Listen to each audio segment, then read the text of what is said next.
Hi, welcome back to the Climate Innovators interview series on sustainable advantages. My name is Dustin Cote, and I am here with Kashif from Caremiles. Kashif is the CEO of Caremiles, and Kashif, why don't you introduce yourself? Tell us a bit about yourself. Hey, thanks, Dustin. Thanks for having me here. Kashif, or you can call me Bob. That's my Starbucks name. Glad to be here. It's been quite a journey. We've been on this journey for almost 2.5 years now, and yeah, glad to be here and eager to share what we've learned, and hopefully, it's of value. And I practiced before the interview to say Kashif correctly, and I still got it wrong. What do you know? That's We're fine. trying. We're trying. Um, So why don't you tell me a bit about why Caremiles actually exists in the first place and what prompted you to start it? Great question to begin with. I'm not a scientist. I knew nothing about the climate science or the implications of it, apart from what we had just general awareness around us. I'm a banker by professional training and a payments expert, if you will. I've spent over a decade in payments. So, banker by profession, I've run Citibank, Barclays, I've been with MasterCard world over. What I've learned during this journey was the relationship that consumers have with money is practically the most consumer relationship that we have.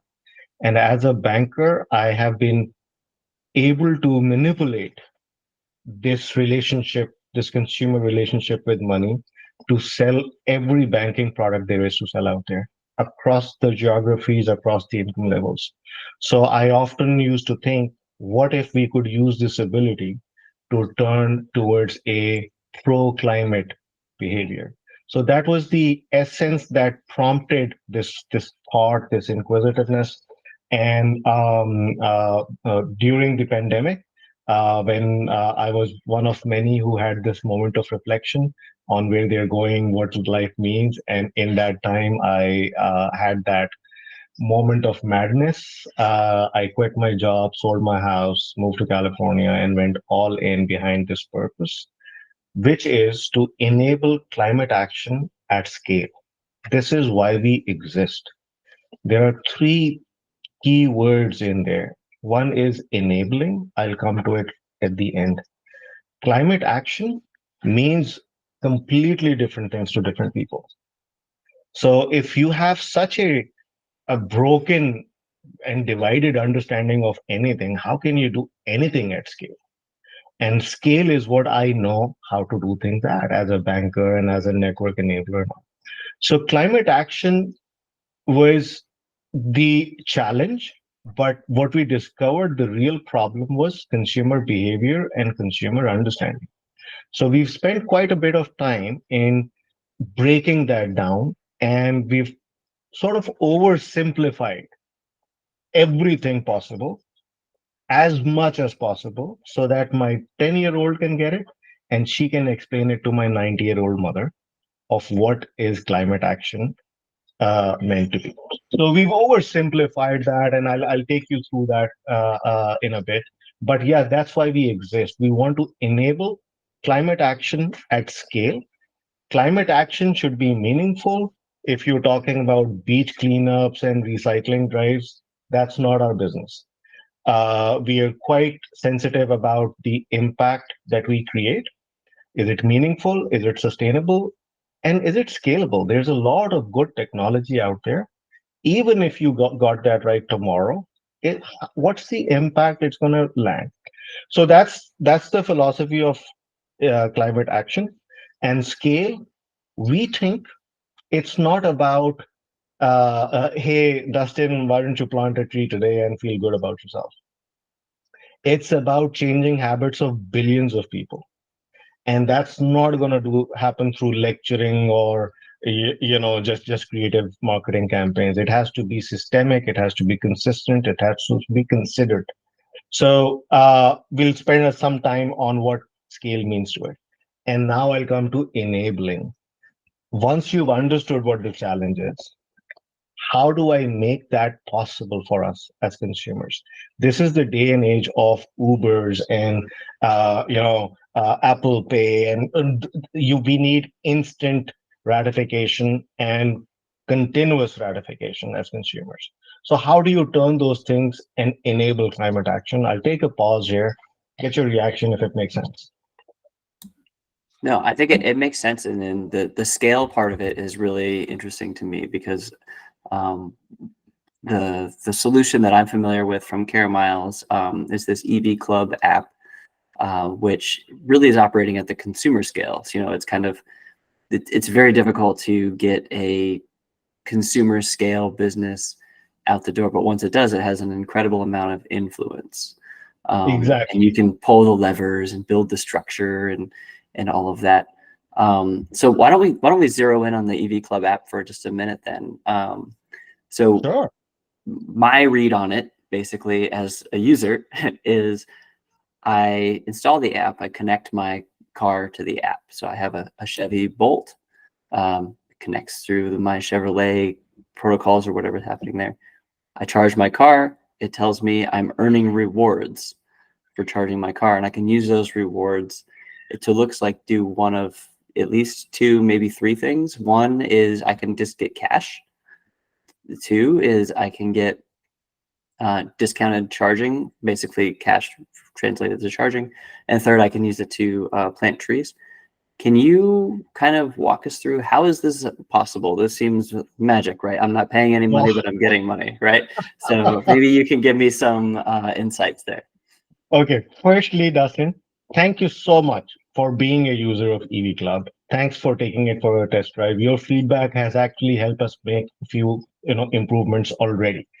And yeah, it does sound like magic. Why are we even starting with that kind of an approach is actually all tied to changing behaviors of billions of people.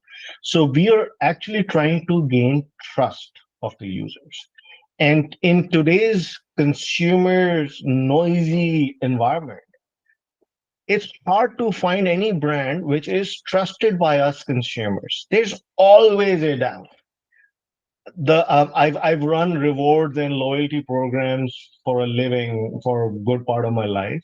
I feel they are actually quite derogatory towards consumers. Hey, I'll call you loyal to me as long as you give me business. So there's something broken there. So we had to regain trust. And there's a long story behind why we got to EV Club, but I'll answer the first question first. Like, how do we make it possible? So there's one clear investment into creating a certain size of a portfolio because the scale impact that we want to do requires voice that will come through the large user sets and their data sets that we get create, and we want to take certain policy actions. So that's we'll come back to the vision in a bit, but clearly, Dustin, there are few things that enable this function. Number one, the little known fact is every EV user today creates about $20 to $25 worth of carbon credits a year. Even if you and I know that we have this revenue being generated, we don't know how to monetize that. So one thing is simply scale. In exchange of the value we offer to the user, we're asking, hey, Dustin, I would collect your data to do scaling, emission monitoring, and monetizing.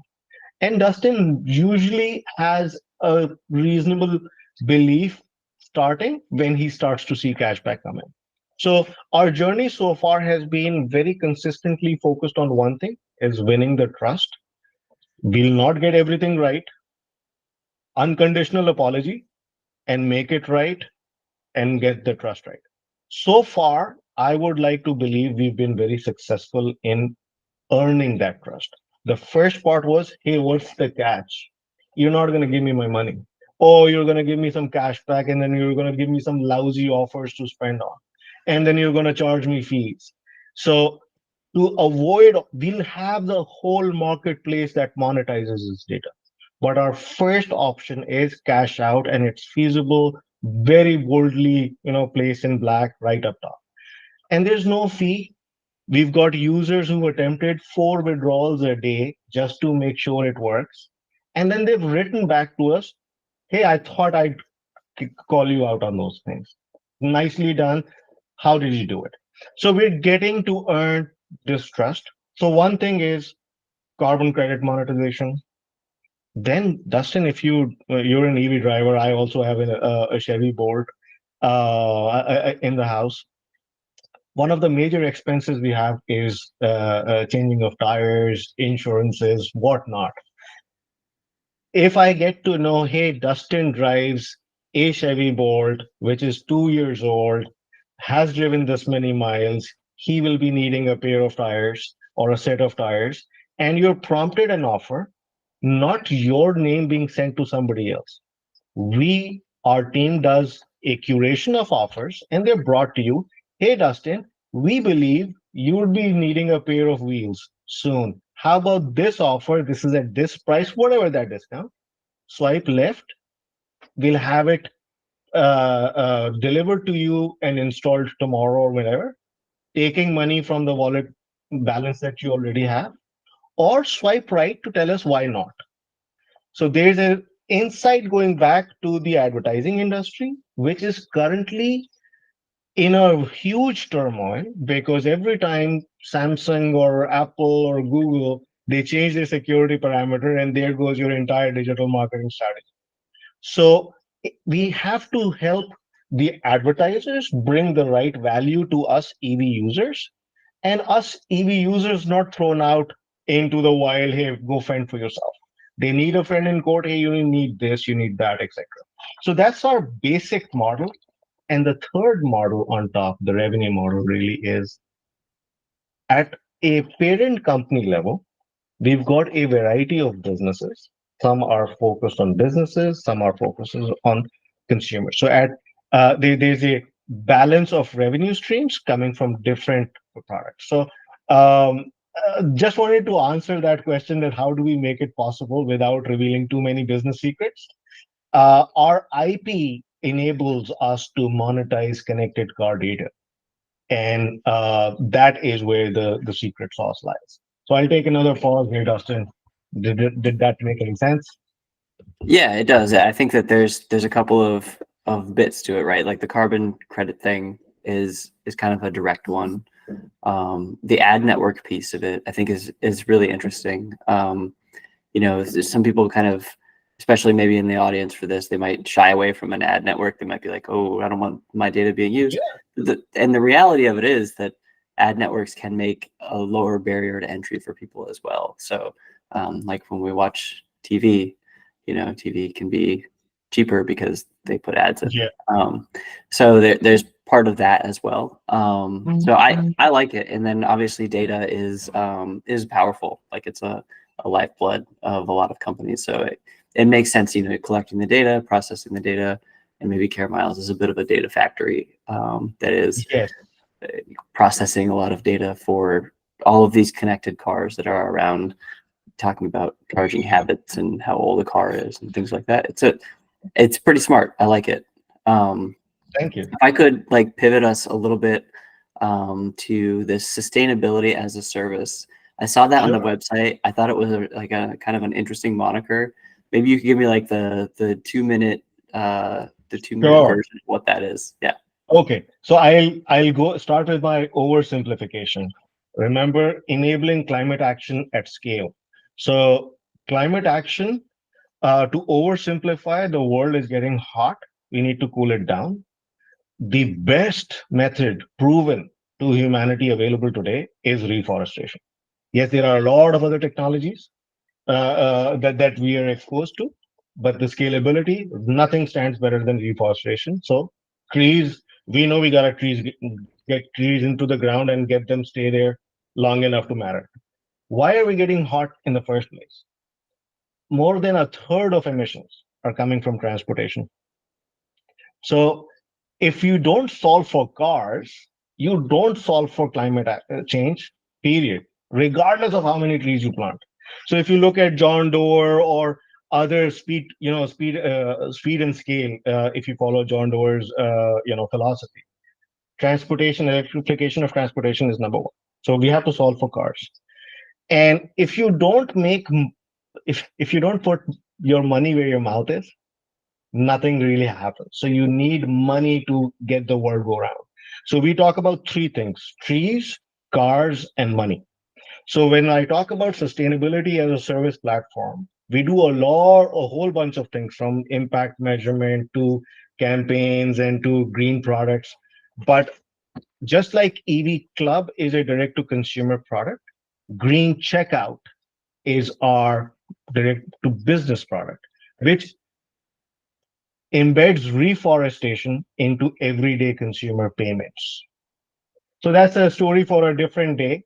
But there, our clientele is large banks, big airlines, e-commerce industries, and how they embed green products into their ESG strategies, and how can they turn ESG from an expense center to a revenue center. So that's on sustainability as a service, and there will be a lot more products coming on this, down the line on both vectors.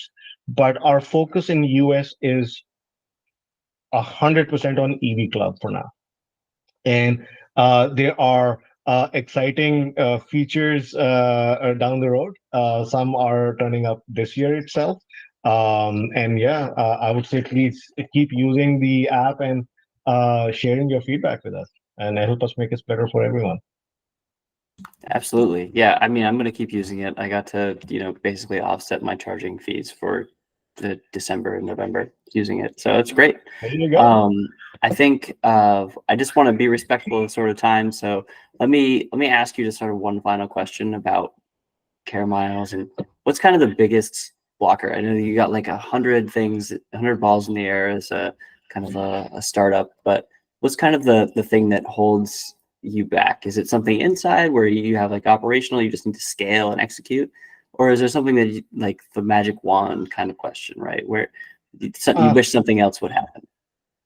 so I wish our collective trust could be more pro towards this. There's a lot of distrust as individuals, consumers, CEOs, government officials, large companies. And I think that is the one thing that holds the whole climate action back, and us included. And if I filter below that, as a company, what holds us back is really our ability to get out there fast enough to matter. We know our technology can solve a lot of challenges, but you can only do so much in this much of time. So that's the challenge that we have to grapple with all the time. That's a different answer than I would have expected at first. So I appreciate the new insight.